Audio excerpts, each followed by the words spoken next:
Welcome to an episode of the Global Investors Podcast. I'm your host, Charles Carillo. Today we have Brandon Cobb. Brandon was a former medical device sales rep before becoming a fund manager and a land development coach. His firm, HBG Capital, manages over $20 million of annual land development. So, Brandon, thank you so much for coming on the Global Investors Show. Hey, thanks for allowing me to be here. The pleasure is all mine. So you are in land development. We don't have too many people that come on talking about land development, but before we get into kind of how that works and what you're doing there, give us a little bit more of a background on how you actually got into land development or real estate investing and then land development. Yeah, so medical device rep turned real estate entrepreneur is it in one sentence, right? But I am not what you would call a natural entrepreneur. I'm what you would call an accidental entrepreneur. I don't have some story where I worked a corporate career for decades. I have some dream of quitting and doing it. No, my dream job was medical device sales. And it took me years to break into that industry. The allure of being able to rub shoulders with successful orthopedic surgeons, actually sell a product that I believed in that was making a difference in patients' lives. Like that was what really motivated me. So when I was really young and I was just getting out of school, just like all the young bucks out there, the only thing I wanted to do was make a lot of money and make my parents proud. Like that was it. And so I went down this path of go get a nice W-2, did exactly what my parents said, saved my money, invested and just had my nose at the grindstone. And then one sunny Friday afternoon, my boss says, hey, meet me over at the Starbucks in West End, 5 o'clock when you get off. And I was pumped to meet this guy. My boss, for reference, was a mentor of mine. I considered him a father figure. It took me years to break into medical device sales. And he was the guy that gave me a shot. So I had a tremendous amount of respect for this man. And again, father figure. And I was having a phenomenal day as a rep. Best day you could possibly happen. And I remember pulling up to the Starbucks. It was Friday. It was in June, so summer was in full swing. You could smell the coffee, sun was going down. And before I could tell him how much money I'd made him that day, he fires me. And it took a few hours for the shock to really cook in. I'm like, my gosh, did I really just get fired? This is my dream job. This is my passion. This is what I want to do the rest of my life. And it's gone. And, for whatever reason, it was the best thing to let me go that day. And I learned a very, very valuable lesson, which is nobody was going to look out for my financial well-being but me. You can be as loyal as you want to a company, climb the corporate ladder. You're just one restructuring or one acquisition away from being let go. And so that was a very important lesson that I learned. Nobody was going to look out for my financial well-being but me. So luckily I had, saved a little bit of money and was living well below my means. I wasn't married, didn't have any kids. And I said, let's give this entrepreneur thing a shot. So I said, well, what am I good at? Well, I've got a lot of people that reached out to me about breaking in medical device sales. Maybe I train people how to do that. So I created a course, launched it, all that. Failed. I was like, well, I'm really into the motivational stuff. I'll start an online blog about motivation and that kind of stuff. Failed. I was like, well, I really like Tony Robbins. I'm into that. And, I want to be a life coach. So I tried the life coach thing. Charles, you're not going to believe this. Nobody wants to take life advice from a 27-year-old. So that failed. Then I discovered this vehicle called real estate. And that was the first venture that I actually made money in. And I literally just cut off everything else. And I poured my heart and soul into that. I sold all my retirement accounts to buy my first flip. I started flipping houses. By the way, if you're listening to this, don't do that.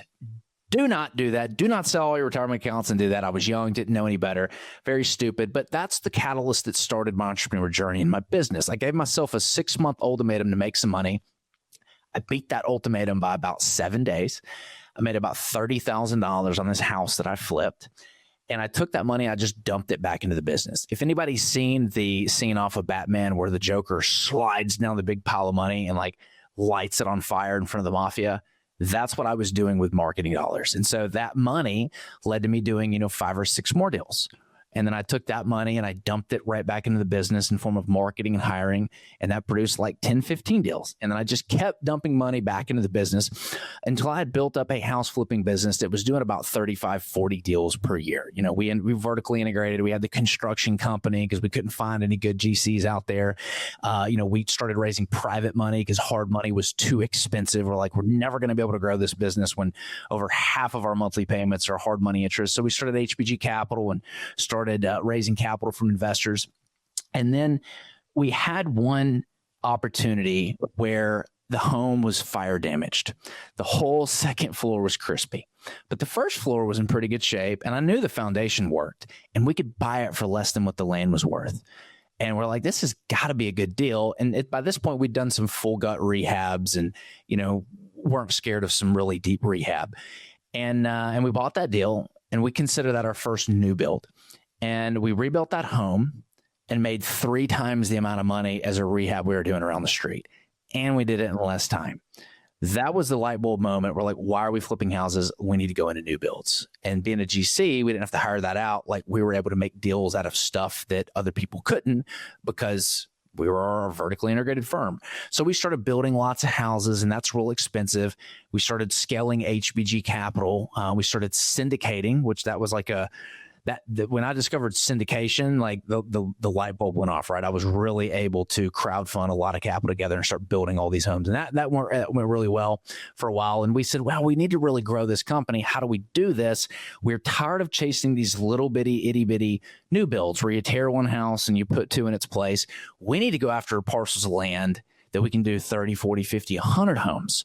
And that's what we started doing. And we started developing all this land. And all of a sudden we get boom, boom, boom, a knock on the door. Hey, who is it? Well, it's a national home builder. We want to buy your land. Sorry, not for sale. Get lost. Well, what if we offered you this for it? And my partner and I looked at each other, looked at the offer, looked at each other, looked at the offer and go, this is for sale. You can have it. And we were going to do the one across the street. Do you want that one as well? And we learned that Wall Street has to buy land in order to grow. They're a publicly traded company. They don't have any plan B. It is just to buy more, build more, and grow. Stock price must go up. And if stock price don't go up, that's a problem. And they're building for 30, 40% less than what it costs us because they have these massive, massive purchasing power, and they can pass that purchasing power onto us in the land. In other words, they can buy the land for a lot more than we can because of their purchasing power. And so that equity, they just pass it along to us. So we started taking land, getting entitled and selling it, getting land developed and selling it to national home builders. And so today here at HBG Capital, we focus on inventing new housing neighborhoods for first-time home buyers. Oh. Yeah, and the other thing too with that is they don't want to waste the time of doing what you're doing. They want something that's pretty much, for lack of a better word, turnkey, you know what I mean? Where they can come in and they can start putting up houses right away. And then even if they pay more for it, I don't think they really care if that situation, if they're going to be able to sell them at the end. You know what I mean? Yeah. They want to build. They're not in the development game. They have to do development right now because there's not enough developers out there. And again, they have to do it. So they're sort of forced to do a lot of self-development, but it's created a huge opportunity for those that do understand this niche, can execute on it, and can actually deliver finished, ready to sell lots to them, or take it through the entire approval process and deliver them ready to develop land. Nice. Okay, so let's break down a little bit further of kind of what you guys do in your investment strategy. Like, let's start from the beginning of where you're identifying these land parcels that can benefit from entry-level housing, which I imagine is what the goal is of what you're building here. They're not really custom houses because you're selling them to nationwide builders. Yeah, that's exactly right. So there's 3 phases. Phase 1 is called the entitlement phase. You're just getting the paper approved and you're selling it to an end buyer. The second phase is we're actually going to do construction. This is where we grade the site out. We install the roads. We put the infrastructure in, right? You make a neighborhood without any homes on it. That's phase 2. And then phase 3 is actually building the homes. Now, we came in it from a builder. That's how we got into this industry. Right now, we're just flipping paper and we're developing and selling lots. Those are the 2 things that we're doing right now. And the reason why, I personally love development is because I have multiple exit strategies and I have multiple opportunities to force appreciate the value of the property. If you are, flipping house, you have to buy it, put the money into it, and the value is created after it's fixed up. If it's a multifamily unit, similar, you got to renovate the units, force increase the rents, get the NOI up, then you force increase it after you've purchased it. What I love about this is we put the property under contract. We line up our buyer during our due diligence period, and then we take it through the process. and it's under contract the entire time, meaning we don't have to buy the land. The reason we do that, it removes the risk. We only buy that thing once all the approvals are in place. So we get it to a point where we've mitigated the risk. The city said, yes, we want this. And then we take it through, we line up our buyer, and then we double close on it at the sale of the transaction. So that's strategy A. Strategy B is where we actually acquire the land. And this is where we've got, again, an end buyer lined up. We don't stick any shovel in the ground until we have our builder contract in place. And that builder is giving us a significant deposit, free money released to help with the development costs. It gets our loan to value and loan to costs very low because they'll give you up to 20% of the purchase price of the land. Not many people know that, to help with some of those development costs. Free, interest free, no money to get it. And that's a huge value add. And then we'll develop those lots and we'll sell the ready to build lots to the builder. Okay. And that also increases the value. So like in both of those times, like when you exit, when you've got the approval in place, farmland to new housing community, it's worth a lot more. And then when you put the roads and infrastructure in, it's worth a lot more at that stage as well. How do you normally source your deals? Everything we do is direct to seller. So we start in the areas that the national home builders are already building. So we're in Nashville, Tennessee. That's where the majority of our deals are done. We know the areas that they're building and we target those specific areas. Now, what do we look for? If anybody's pulled up a GIS map before or a parcel viewer, looks like a bunch of puzzle pieces that all fit together, right? You can see the boundaries of all the individual owners' lots. And we're looking for the developments. Developments are pretty easy to pick out. It's a bunch of tiny little lots around roads, right? We want to go after those big puzzle pieces that are in and around those highly dense, smaller puzzle pieces. So we're going after land that is already around the development. Now, one of the keys to being able to get the density is sewer access. So we're pulling sewer maps for certain areas to make sure that our parcel can access the sewer, because the sewer is what allows us to do a lot of density. If you don't have sewer access, you have to do a step system or a septic system. And that means that the parcel needs to be much larger because you got to have the field lines to disperse the waste from the septic system. So, we're typically not doing that, though we've done deals like that in areas where homes with septic systems are selling. So again, it's all about the national home builders product. If they're building a product that has a step system or a septic system and it's selling and that's what they want, we will deliver that product. But most of the time you want sewer access. This is how you create those like 6,000 square foot lots, which gives you density. This enables us to force appreciate the value of the property significantly, especially with the homeowners that we're dealing with, right? I don't have to do a spray and pray method because our value proposition is so compelling. Hey, Mr. Seller, what do you want for your land? Great. If I could pay you twice that, you be interested in doing a deal with me? You interested in learning more? Great. Here's how I will pay you twice what you're asking, but I need you to go under contract with me for 18 months and I need to get the approvals in place first. And when you're buying that, what type of earnest money, deposit, whatever you might say, is you're utilizing for a contract like that? As little as humanly possible. The conversation that I'm having with the seller is we are going to spend a significant amount of money on traffic studies, geotech reports, phase 1 environmental. We're going to have to do the civil drawings on the site. Like I can't afford to pay you $50,000 earnest money deposit, Mr. Seller, because I'm going to give you all these studies that we paid for, and that'll be part of the deposit that you'll get with this. So, I try to get away with $2,000, $5,000, $10,000 earnest money. But the goal is as little as possible by painting that picture. Of course, you can go like, I probably wouldn't put any more than, $50,000 down. Right. Do you have money sitting in the stock market and you're worried about it? Or worse, you have money sitting at the bank, not keeping up with inflation? My name is Charles Carillo, founder and managing partner of Harborside Partners. And since 2006, I've been investing my money and my family's money into income-producing properties. These are real assets, real properties with real addresses that produce real cash flow. At Harborside Partners, we provide passive investors who love real estate with a turnkey investing solution. If you want to put your money to work in real estate but can't find deals, don't have the time to get funding, and the last thing that productive people want to do is manage real estate. We find the deals, we fund the deals, and we manage the tenants, the termites, and the properties. Partner with us at investwithharborside.com. That's investwithharborside.com. Go to investwithharborside.com. If you love real estate, you like the idea of passive income, and believe that income-producing properties will appreciate over time, go to investwithharborside.com. That's investwithharborside.com. No, that makes perfect sense. It's something you can do too in like a seller financing type deal, that maybe the property needs a lot of work, and you can kind of negotiate down that initial down payment to the seller if you're telling them you're putting so much money into the property over this set period of time, and it just makes their paper better and the deal more secure.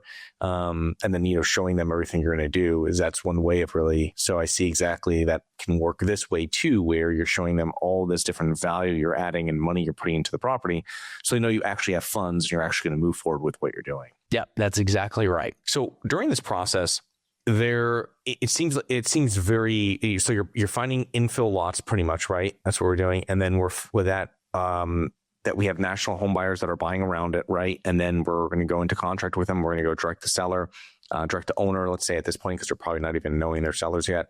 During this process, how do you mitigate the risk during land entitlement? So like my thing is that, what happens if you cannot get the land approved for a new housing community, which I think you already said that because it's binding, your contract's binding on that, your purchase sale agreement.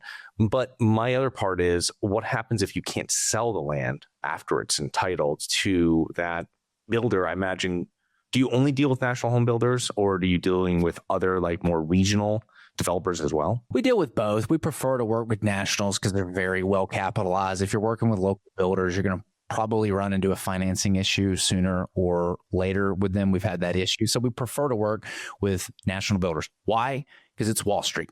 Wall Street has to make stock price go up. The only way to make stock price go up is to buy and build more. So there's a very, very compelling motivation to perform, and we're getting very significant deposits as well, right? Like this is Wall Street we're dealing with. So we do it for that. As far as the risks, so we've got a community that we run called the Land Development Accelerator, where we teach students. The number one problem I see students who come into our program that have tried to do this is they bought a piece of land thinking they could do development with it, and they couldn't. They went and talked to the city. The city's like, yeah, we'll support this, buy it, go ahead. And then they don't get the approval and they lose a lot of money. That is rule number one. Do not buy anything unless you have all the approvals in place. That's why we structure our contracts like that. So here's how we mitigate the risks. That's risk number one, is the city not approving it. Risk number two is like your builder buyer backing out. So when we put a property under contract, the first thing we do is we create a concept plan, and we've got a pretty good idea on how to calculate, the number of units in the project. We take that concept plan and we go and we meet with the city. We usually go to the planning director, or it will probably be a council person if it's a larger city. And larger cities have different council people that are in charge of the different, zip code, the different areas. If it's a smaller suburb, you can probably just go directly to the planning director, and they have a whole council committee that will vote on these things. The planning director is usually the liaison between the council and what the city wants and the developers. So you usually deal with the planning director. There's usually somebody else. We take that concept plan to them and go, hey, do you want this? Is this something that gets excited? Can the council give us, some feedback on this? And while the council's not allowed to be like, yeah, if you submit this, we'll definitely vote on it, but they can say, yes, this is worth your time to submit. Actually, we'd like to see a dog park here, or we want to see some more green space, or we don't want townhomes. We don't like that. We want this. And they can give you some feedback. And if you get a warm and fuzzy, you take that concept plan to your list of national home builders who you've met with and you know what product they want to build, and say, looky what I got. Do you want it? And if you've done your homework, they want it because they're in your area, and they say, yeah, we'll give you a great price for it. And if you like the spread between what you have it under contract with and your offer, that's your okay to take the next step.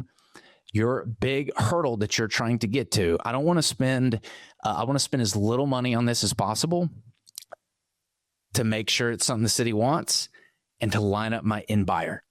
Now, at this point, I'm ready to get a contract in place with the builder and get a deposit that's going to cover my costs if they back out. So if the builder last minute reneges, I get their deposit. It covers my costs. That's how I mitigate the risk. But what you're getting at is a preliminary plat approval, also called a tentative map.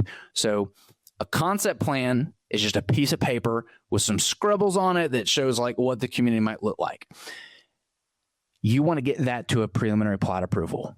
And what that says is the city has approved the development, contingent on seeing the design for it. It's very similar to a city going and saying, hey, we'll issue you a permit to build this house. We just need to see the architectural plans first. In other words, like you 100% can build a house on this piece of land. We just need to approve the architectural plans, make sure it's safe. It's the same thing. Once you have that preliminary plat approval, the city has said, we will approve this. Now, a lot of your risk is gone because they can't just change their mind and be like, you know what, just kidding. We changed our mind and you can't do this. Like they've approved it. Now they want to see what the civil drawings look like. And all those civil drawings is it just shows like the mechanics of the development. So much like architectural plans show what the house is going to look like and how to build the house, the civil drawings are the architectural plans of the ground, how deep the pipe's going to go, where the stormwater is going to drain to. And so that's where you start spending some money at that point is on the civil drawing design. But that's our goal, is to get it to a point where we get the preliminary plat approval. And at that point, we can engage investors and move forward. How much work do you do physically at the property before it's sold to the builder? Are you taking care of a certain amount of infrastructure before it's sold to that end buyer, the builder? When we are just getting it entitled and selling it, we don't do any construction work, zero. We're just selling the paper approved development. Now, if we go to phase B where we're delivering lots, that's a different story. But the 3 studies every developer needs to do after they have their builder contract and they've got the okay from the city and you're trying to get a preliminary plat approval, you want to make sure the land is safe. So what would cause the land not to be safe? Well, number one is you need to get an endangered species report, right? Make sure there's no bald eagle nests in the trees that are going to cause any problems. Florida has a lot of endangered species on the land. Tennessee, we're kind of lucky and blessed. I'm going to knock on wood because I say that and I never had an issue. And then tomorrow I'm going to find out there's something on one of our parcels. The second is a geotech report. This studies the soils to make sure the soils are good, right? Bad soils, imagine if you had nothing but sand, kind of hard to build on sand, right? Make sure the soils are good to build on, and it shows you how much rock there is underneath and if there's any sinkholes. The third is a phase 1 environmental. We want to make sure there's no nuclear barrels buried in the land that can get people sick, right? So those are your 3 big reports that you want to have during your DD period. Yeah. I think when we talk or when I coach people, I'm always saying everybody's always getting a phase 1. I mean, there should be whatever you're buying, you should always have a phase 1. Even if you're doing like a seller financing deal, most banks are going to require it. If there's no lender involved, it's something that you should always do because you have no idea what was there before. You don't know what's over there. And when you go to refinance it or work through a traditional lender, or when you have a buyer that's going to work through a traditional lender, that's going to be one of the first things that they do on your property. So, it's one of those things that who's ever owning it at that point is now responsible for cleaning it up, which can be very expensive in most situations. So with that being said, can you tell us a little bit? I know you have a GC if you're going to like plan B, phase B, and you're like doing work on the property. But for someone that's just doing land entitlement, can you talk a little bit about what a land development team really consists of completing successful land entitlement deals? Yeah, that's a great question. The funny thing is, I don't think I've ever been asked that question before. You're going to need the people to do those 3 reports. And a lot of the times, if you pick the right civil engineering firm, they might do that in-house or they already have those relations. So your civil engineering firm is the most important party in all of this. I picked a bad civil engineering firm one time. They were off by about 6 inches of dirt removal on 6 acres. So if you can imagine 6 inches of dirt of 6 acres, that's a 7-figure mistake. So your engineering firm is crucial. How do you pick the right civil engineering firm? go to the city, ask them who they recommend. Who do they work with a lot? They know the engineers that created plans that are screwed up and having problems and the ones that are good. So just go to the city. Civil engineering is very localized, by the way, very localized, because every area is different. How they do it in New York and California and Tennessee are all different. So pick a localized engineer. They're number one. You'll need those studies, right? Your phase one environmental, your geotech, and your endangered species. So you'll need those guys. And then it's important to have a good contractor that understands development, that can work with the civil engineer to help design stuff. The civil engineer is going to make something that's super, super pretty and well dressed up, like he's proud of it. And when you look at those plans, you don't know what you're looking at. He might have retaining walls to make some of the areas perfectly flat. When you don't even need a retaining wall, you can just slope it down. So having a good contractor that understands grading and utilities, that can work with the civil engineer to make sure that what he designs is cost efficient, not just really pretty, that's going to be very important as well. And we bring the national builder into the design process. They have to have a say-so because they are the ones buying it. And what you don't want is to design something and get to the end of it and be like, oh, sorry, this doesn't work for us. I'll tell you a quick story. I got a deal a few weeks ago that was sent to me, and it was a 56 unit townhome, and the guy was so excited. It was his first deal. He spent 6 figures to get it approved. Like, I know how much he spent. And he was a successful real estate investor. Like, he obviously had money and had done really well. It was just new to development. And I'm looking at it going, hey, these townhomes are 15 feet wide. Who has a 15-foot wide townhome product that they can build? And he wasn't able to sell it. He's stuck with it, and I think he's having to go get it redesigned. So he's going to lose some units. You have to design it with the end product in mind. None of these nationals have a 15-foot wide product.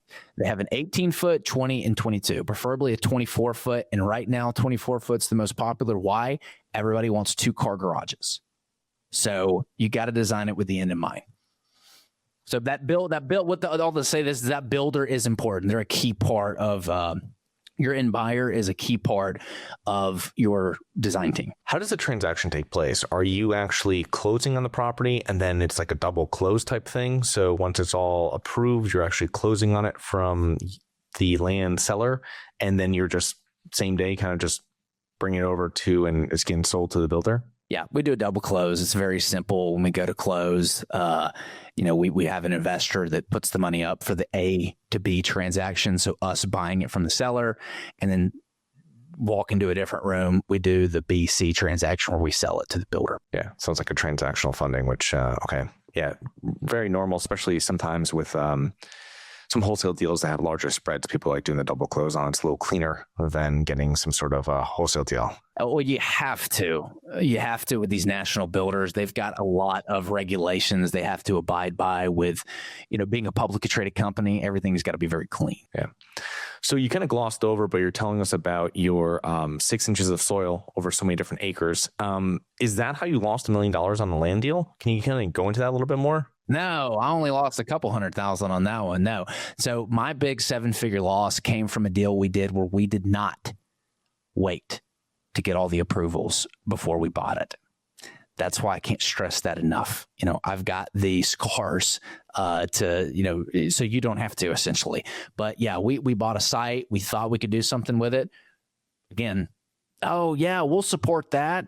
We hear from the city, and civil engineer. Oh yeah, I don't think that's going to cost a whole lot. This is a simple design. No, we ended up getting into something that we couldn't do. Construction costs were just absolutely bonkers because we threw something against what we thought that we were going to be able to do it for a certain price. We couldn't. We didn't get what we wanted, and as a result of that, yeah, it was a hefty loss. So do not buy anything until you have all the approvals, you have your CDs, and you have your budget. Okay. So you mentioned a couple of mistakes about, you had a student that had a 15-foot wide townhouses. What are some other common mistakes you see land investors make, whether it's in, let's say, the entitlement phase? I imagine that's kind of really what we're focusing on talking about, or in any other phase really of the project before it goes out to a builder. Yeah, those are the big two. The two biggest risks are don't buy it until you have the approvals and you have a budget. If you do that, you've eliminated the majority of the risks that can happen. And then the second is not designing something with the end buyer in mind. If you have your builder locked up and their deposit covers your costs to get it entitled, where if they walk away last minute at the closing table and, you have to renege with your seller and not perform, and so you lose your earnest money and investment, you get the builder's deposit and that's released to you. So that covers it. If you do that, that's going to eliminate quite a bit of the risk in this. Now there's, anything can happen. It is real estate, but those are the two biggest things, that I see. If you're developing property, you could develop it.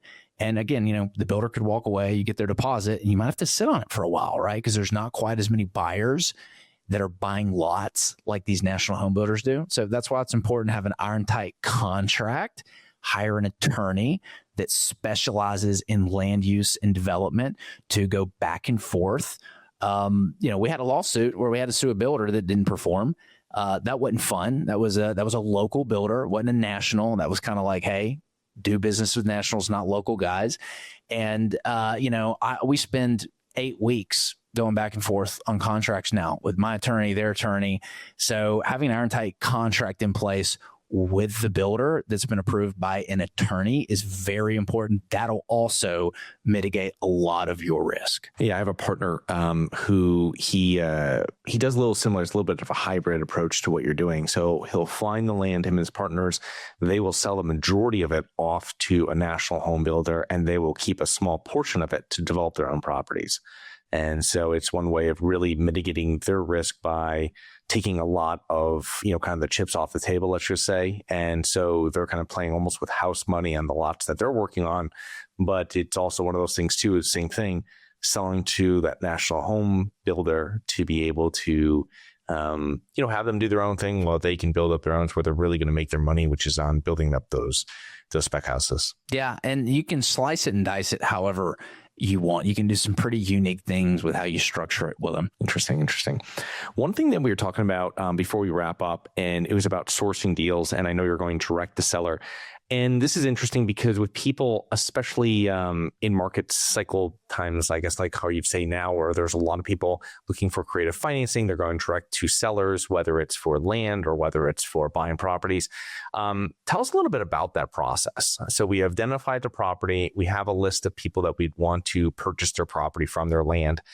What methods are you utilizing? I mean, kind of how, is there any software that you're utilizing to help you? I mean, how does this work? How do you do the reach out? Is it by phone? Is it by mail? Is it by anything else? We're very old school, and I've been on both sides of it. When we're flipping houses, we're spending $20,000, $30,000 a month on marketing. It was spray and pray. We had a whole boiler room of people answering phones and sales reps going out. They're like, we've done that too. So we're very familiar with marketing, but this is a sniper approach, right?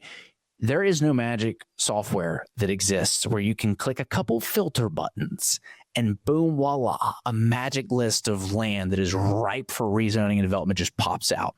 It just doesn't exist because it's pretty localized.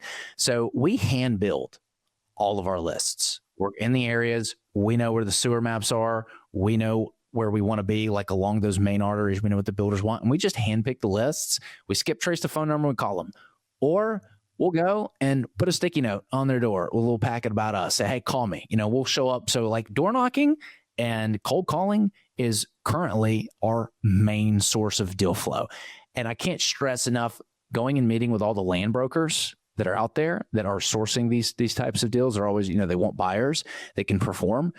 That's important as well. Nice. When we're doing direct mailing for smaller multifamily deals, it's one thing that we'll have when we build the list out from the assessor's office with everything. It's one of those things where you kind of like look into every property and be like, this is one I'd want to own. You know what I mean? Because then you're obviously, like you said, the sniper approach where it's like, okay, we're just going to mail every property that's X over this many units, you know what I mean? Or whatever it might be that you're using for your filtering process. So yeah, I like the sniper approach where you're like really hand making those lists, you know what I mean? And you're really focusing to find the properties that are really fitting exactly what your business plan is going to be. Yeah, it's a double-edged sword because it is work, but it's a bar that a lot of people don't want. If I told somebody, yeah, you could be a multimillionaire, all you had to do is make 10,000 phone calls. The problem is nobody wants to do that. Yeah, no, it's just kind of how it is. You know what I mean? You show everybody, you can bring them to them, but for them doing the work, it's a whole different ball game, which is kind of really the most frustrating thing of coaching people. Found out. Yeah, there's a lot of people. It's amazing. It amazes me how many people will sign up for a program and put a few weeks of work and then stop. And I'm like, and when I'm on my discovery calls with any potential students, we're very careful about who we allow in the program. We want to make sure they got the right foundation. We do not allow people in. This is your first real estate deal, or, even if you got like a W-2 job, we're very hesitant. It's usually successful real estate entrepreneurs that have done a variety of real estate investments. They've been successful and they want to move into development. We got a lot of land flippers that just want to do larger land deals. And the conversation that I have with them on these calls is, did you go to college? Most people did. All right, great. What'd you major in? Great. How many years? 4. Did you get a master's? Yeah, I did. That was another 3 years. Great. What did you spend on college? Oh my God, between room, board, food, over $100,000. Great. And did you make any money from your college degree in the 4 years while you were getting your bachelor's? Did it pay you anything? No. That was after I got a job. Great. If you treat this program like you treated college, you got up every single day, you went to class, you didn't make any money you'll make money in less than 4 years, but you didn't make any money in 4 years in college. If you have that approach where you have a 4-year goal and you show up and consistently do it every day, you will be successful. Right. So I'm like, if you come into this with the college mentality and say, I'm going to devote X number of years to this, I'm not going to give up, and it's going to cost a fraction of what college costs, you will be successful. That's the mindset that it takes to be successful in development, because you've got to have a certain foundation built. It's going to take me 6 months probably for you to get your first deal under contract. If you're just starting out, a lot of people who join already have deals and they just want to make sure they don't screw them up. So they join. We underwrite and we look at all the deals people got for them. But 6 months, if you've never done it, to get your first deal. And then it's going to be another probably year to 15 months to get that land entitled. We're going to handhold you through it. So a lot of people can't work that long without a big payday, right? And that's what separates people who are successful versus the ones that don't. It's, hey, can you go a year and a half without getting paid to be able to do a deal? Interesting.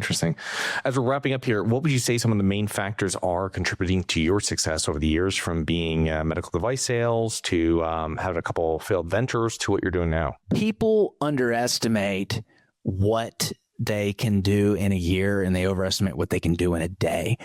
Consistency in this business is key, and it takes time. Doing the same thing for 5-10 years is what's it's going to compound your success.